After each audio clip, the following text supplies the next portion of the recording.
Queridos hermanos, voy a empezar esta reflexión tomando unas palabras del libro de los Proverbios. Capítulo 24, verso 16, se nos dice: el justo cae 7 veces y se levanta. El justo cae 7 veces y se levanta. Antonio de Padua es un santo, un gran santo, un santo real y verdadero. Eso significa que fue un ser humano real y verdadero, con sus virtudes ciertamente heroicas, pero también tuvo defectos reales. Es curioso este afán que tenemos de presentar a los santos como exentos y libres de todo y de cualquier defecto, de manera que parecería que hemos confundido a los hombres con los ángeles. Los ángeles, sabemos muy bien, nos los enseña la teología, que por su naturaleza simplicísima, cuando ellos decidieron elegir obedecer o no obedecer a Dios, ya eligieron para siempre, para toda la eternidad. En aquel mismo momento se quedaron fijos de forma definitiva en su estatus de ángeles o demonios, sin posibilidad alguna de cambio. Pero los seres humanos no somos así. Nuestra naturaleza, herida por el pecado original, no nos permite permanecer de forma definitiva en el bien o en el mal mientras vivimos en este mundo. Para ello, para perseverar en el bien, necesitamos un esfuerzo continuo de fidelidad, de lucha permanente, ayudados por la gracia de los sacramentos, por la oración y por el auxilio divino. Y aún así, como dice el libro de los Proverbios, el justo cae 7 veces. Es curioso, sin embargo, que esta especie de ultrasantidad se la hayamos querido endilgar a los santos cristianos, a nuestros santos. A nuestros santos les permitimos, espero que me entiendan lo que les quiero decir, les permitimos todos los defectos y pecados, siempre y cuando luego de convertirse vivan el resto de su vida impolutos y perfectos. Como San Agustín, que fue malo, remalo, pero se convirtió y después fue santísimo. ¿No?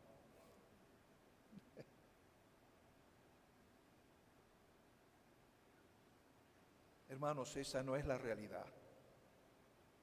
Yo recuerdo que en el seminario una vez me dijeron que había un siervo de Dios cuya causa de canonización estaba detenida, porque habían descubierto los que juzgaban la causa de este siervo de Dios, que había dicho una pequeña mentira que no pasaba de pecado venial.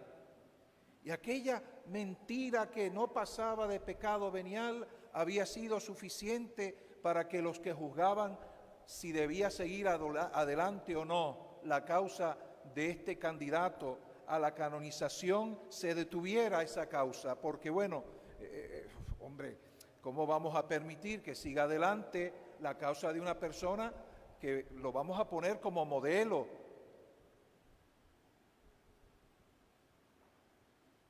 Pues a mí me da mucho alivio decir que ese siervo de Dios ya ha sido canonizado. Y yo no sé si los jueces de su causa algún día lo serán. Es curioso, sin embargo, que a los santos de la Biblia no les exigimos tanto. En Abraham, en Moisés, en David, en Jeremías, en Pedro, en Pablo y en el resto de los apóstoles son evidentes sus defectos, sus fallas, sus fragilidades, sus inconsistencias, aunque también su empeño en ser fieles y coherentes. Por eso esta noche con perdón de todos los devotos de San Antonio y del mismo santo, yo voy a hablar de los defectos de San Antonio, ¿no? Y lo voy a hacer en 3 aspectos muy importantes de su vida. Primero, en su vocación religiosa. Segundo, en su sacerdocio. Y tercero, como provincial que fue de la orden, superior en la orden franciscana. Pero recuerden que estoy hablando de los defectos de un santo, es decir, de una persona que ha hecho una opción por la santidad y la fidelidad, por ser un buen cristiano. Vamos al primer aspecto, su vocación religiosa, que es la que motiva este año jubilar. En ella destaco 3 cosas. Primero, Fernando de Lisboa era un joven bueno, muy inteligente y de fuerte voluntad, por no decir voluntarioso, ¿no? Y quiso tener control de su camino vocacional. Ahí está el primer defecto, querer controlar su camino vocacional.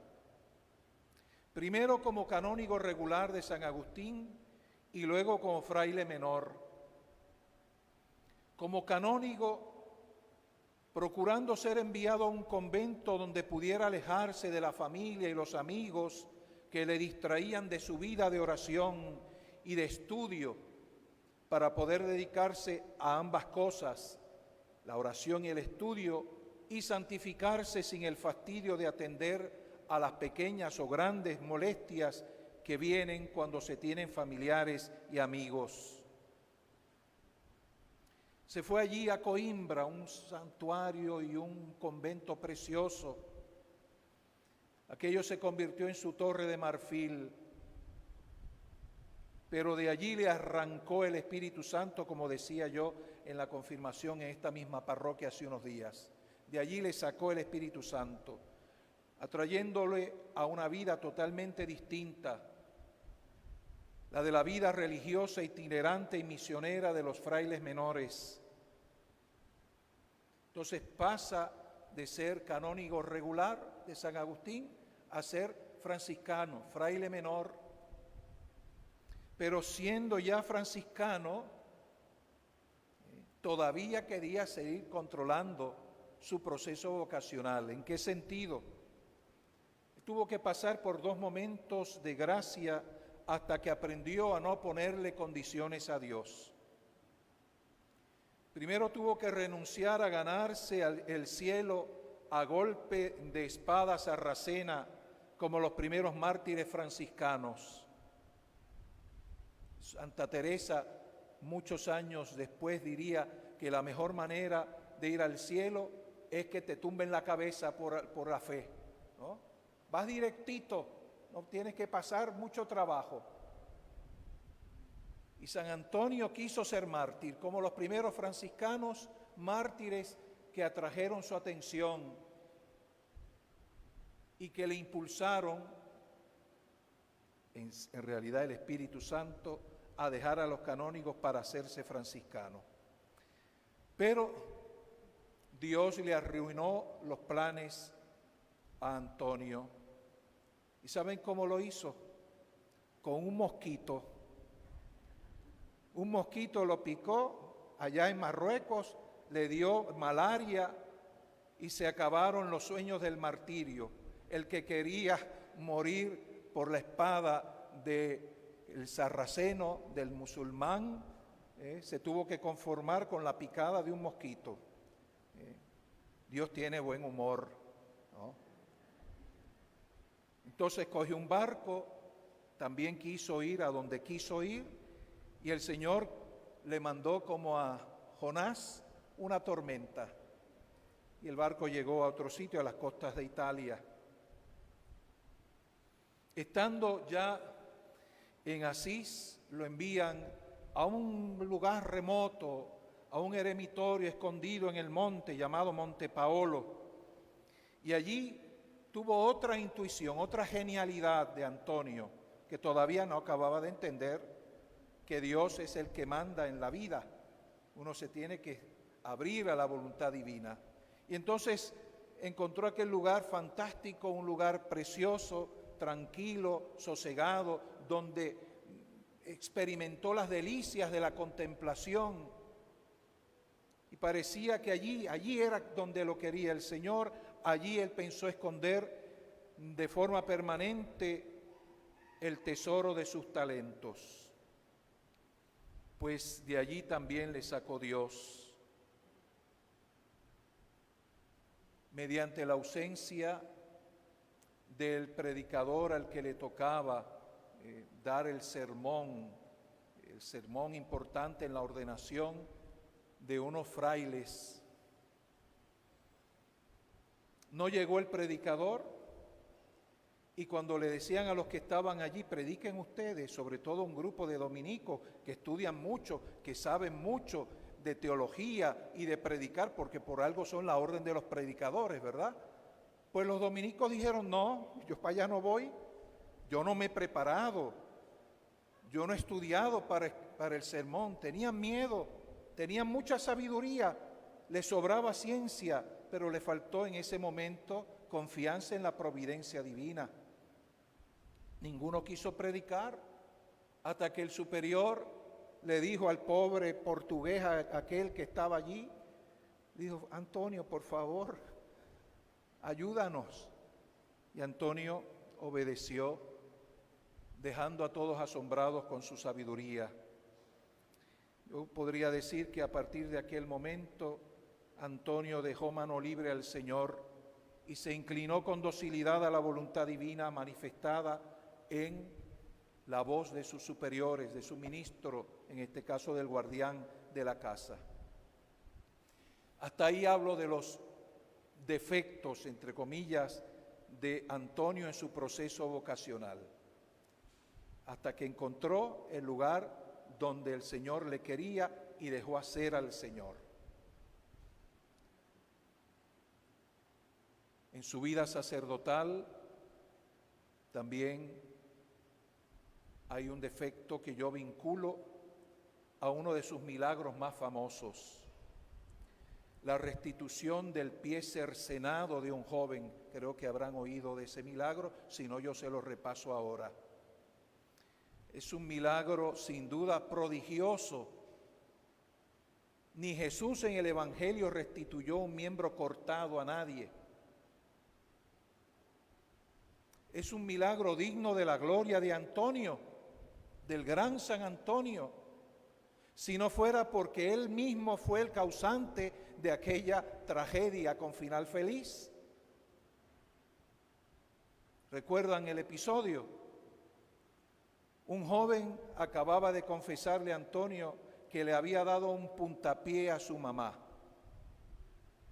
Y el santo, lleno de santa indignación, dirían algunos, le replicó con estas palabras: el pie que se ha levantado para golpear a su madre merecería ser cortado. Hermanos, en ese momento no habló por la boca de Antonio la misericordia de Dios, sino el enojo, la impetuosidad o la imprudencia. ¿Y qué pasó?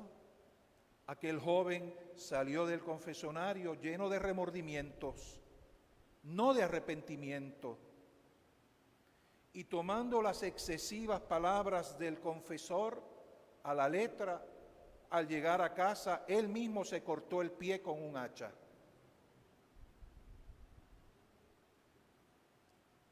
Los gritos de la madre, que fue luego a recriminar a San Antonio, hicieron que él viera en la angustia de esta madre el amor incondicional de Dios, que siempre perdona a sus hijos, aunque nosotros lo hiramos y lo menospreciemos.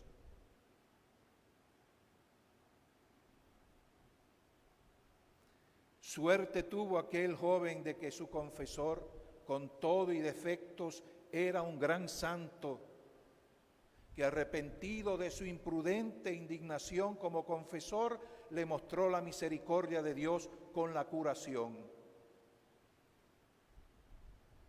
Si se hubiese confesado conmigo estaría cojo hasta ahora, ¿verdad? El pobre. Gracias a Dios que fue con San Antonio que se confesó. Y San Antonio arrepentido de la tontería que le dijo, porque es una tontería. Esas cosas no se dicen en el confesionario. Cuando una persona va allí con dolor, usted lo acoge con misericordia y lo ayuda para que salga, ¿verdad?, en paz, lo que dice el Papa continuamente. Finalmente, hablemos de Antonio como provincial, como superior. Me refiero a la crisis que vivió la orden franciscana sobre cómo cumplir mejor la regla de San Francisco. En el capítulo general de la orden, que es esta asamblea que se hace cada cierto número de años, donde van todos los superiores del mundo, pues en uno de esos capítulos generales, en el año de 1230, se dio una fuerte discusión sobre ese asunto. ¿Cómo podemos vivir mejor la regla de San Francisco? San Francisco en su testamento había dicho, había pedido, había rogado a sus hermanos que vivieran la regla con sencillez, como él con sencillez la había escrito. Que no fueran a buscar explicaciones y aclaraciones a la iglesia sobre cómo vivir la regla. Sin embargo, los frailes decidieron dejar en la Santa Sede la resolución de ese conflicto, porque siempre después es más fácil echarle la culpa al otro, ¿verdad? Que diga la Santa Sede. Había 3 puntos en controversia. Primero, si la regla de los hermanos menores, como dice el preámbulo de la regla, la vida de los frailes menores es esta, vivir el santo evangelio de nuestro Señor Jesucristo. Así empieza la regla. Pues ya que la regla de San Francisco dice que la vida de los frailes menores es vivir el santo evangelio, preguntaban los frailes, ¿eso significa que estamos obligados a guardar todo el evangelio? ¿Qué ustedes creen? ¿Estamos llamados a guardar todo el evangelio o un cantito del evangelio, una parte? Todo. Pues ustedes lo saben, pero los frailes no lo sabían en aquella época, ¿no? Y eso fue lo que preguntaron. ¿Estamos obligados los frailes a la observancia de todo el evangelio, tal y como se dice en el preámbulo de la regla? Segundo, ¿cómo vamos a mantener la prohibición tajante de usar dinero contante y sonante, monedas, no tarjetas de crédito ni cheques, no había nada de eso, ¿no? Era dinero en metal. ¿Cómo podemos mantener esa prohibición, ya que la orden, que ha crecido tanto, tiene necesidad de su uso? Porque ya los tiempos de cambiar una cabra por una gallina y qué sé yo, unos limones por unos zapatos, ese tiempo ya estaba pasando, la gente necesitaba el uso del dinero. Y los frailes preguntan, ahora que la orden ha crecido tanto y tenemos necesidades incluso del uso del dinero constante y sonante, ¿estamos obligados a no usar más el dinero? Y tercero, ¿cómo vamos a compaginar la pobreza absoluta que pide la regla con la posesión que es necesaria de grandes conventos, de libros para que estudien los muchachos del seminario y otros bienes?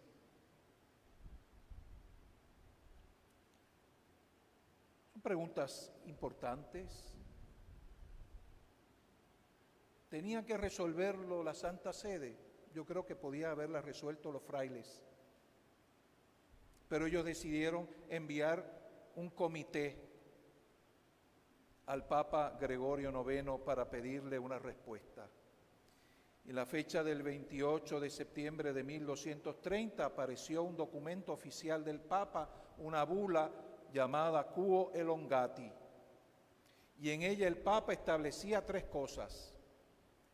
Primero, ustedes saben que Francisco había pedido en su testamento que los frailes no pidieran explicaciones, ¿verdad? Y aclaraciones de la regla. Pues lo primero que dice el Papa, el testamento de San Francisco no obliga, solo los obliga la regla. Segundo lugar, los frailes solo están obligados a seguir los consejos evangélicos que están expresamente mencionados en la regla. Y tercero, se declara que no va contra la regla depositar en manos de amigos espirituales las limosnas en dinero para las necesidades inmediatas. O sea, los frailes no pueden tocar el dinero, pero que se lo den a un buen amigo que le guarde los chavos, y cuando lo necesiten, pues lo pidan. Y así ellos cumplen. De tal manera, hermanos, que un tecnicismo jurídico que distinguía entre posesión y uso se impuso a lo que debió haber sido un consenso fraterno de aceptación humilde de la realidad. Es cierto que algunas cosas de la regla planteaban la necesidad de ver cómo era la orden cuando Francisco la fundó, que eran 12, 13, luego crecieron más, pero ahora eran miles por el mundo. Se puede vivir de la misma manera. Usted puede mandar a la gente a que viva debajo de los puentes cuando tiene que formarlos, educarlos, si quieren servir a la iglesia. Evidentemente los tiempos cambian o cambean, como decían en casa.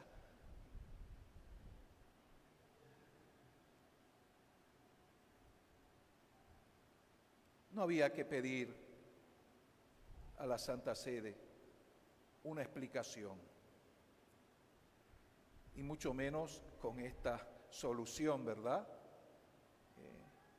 Les hubiese venido muy bien a los frailes en aquel momento un buen ejercicio de sinodalidad, sentarse juntos, hablar sin pelear, escucharse y luego tratar de juntos descubrir la voluntad de Dios. Y si hay que aceptar con humildad que ya no se puede vivir sin usar el dinero, pues aceptarlo. Miren, ahora los frailes tienen cuentas de banco, tienen tarjeta de crédito, creo yo, ¿verdad? Y eso los hace menos pobres. Es aceptar la realidad de las cosas y procurar vivir dentro de eso, que es más bien una facilidad que otra cosa, el carisma, el don y la gracia que implica un voto como el de la santa pobreza. Algunos entienden que aquel momento en que los frailes solicitaron del Papa una explicación que terminó por declarar el testamento de San Francisco como de no obligatoriedad y las cosas que les acabo de decir, aquel momento marcó el fin de la época heroica del movimiento franciscano y cerró en falso, es decir, no cerró de verdad, una controversia que terminaría siendo causa de múltiples divisiones en el futuro. Y usted me dirá, estoy esperando que me diga qué tiene que ver San Antonio con todo eso. Pues se lo voy a decir. Al pobre Antonio lo metieron en ese lío.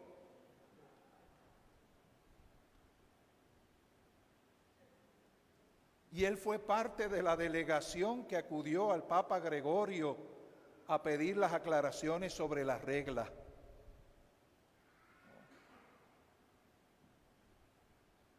Eso no disminuye la santidad de Antonio.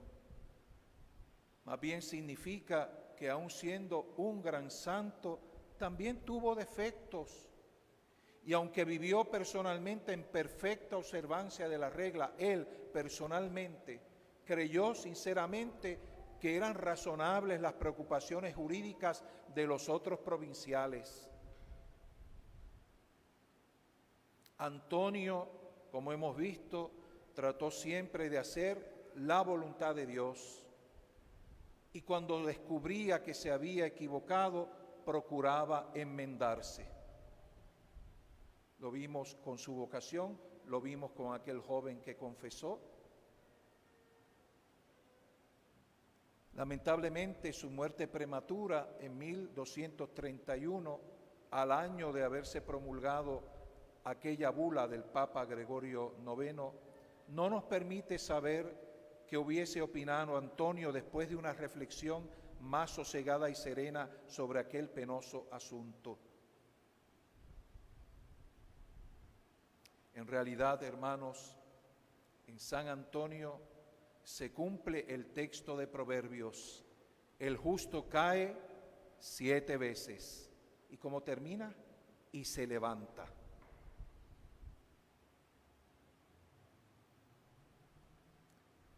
No es difícil imitar a los santos en sus caídas. Nosotros tenemos las nuestras. Lo importante es levantarnos siempre con la gracia de Dios y con la ayuda de nuestros amigos del cielo, que son nuestros intercesores. Cuando yo pienso en este San Antonio,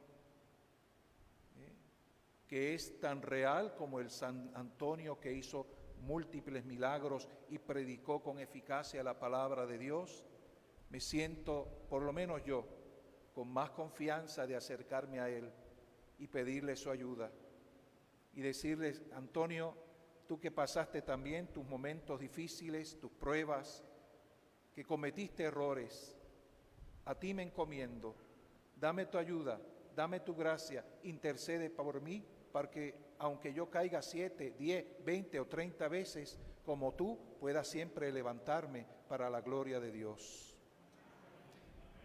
Gracias, querido Antonio, por tu santidad, gracias por tus defectos, gracias por tu amor a Cristo, gracias por tu amor a su palabra y gracias por tu amor a la Iglesia.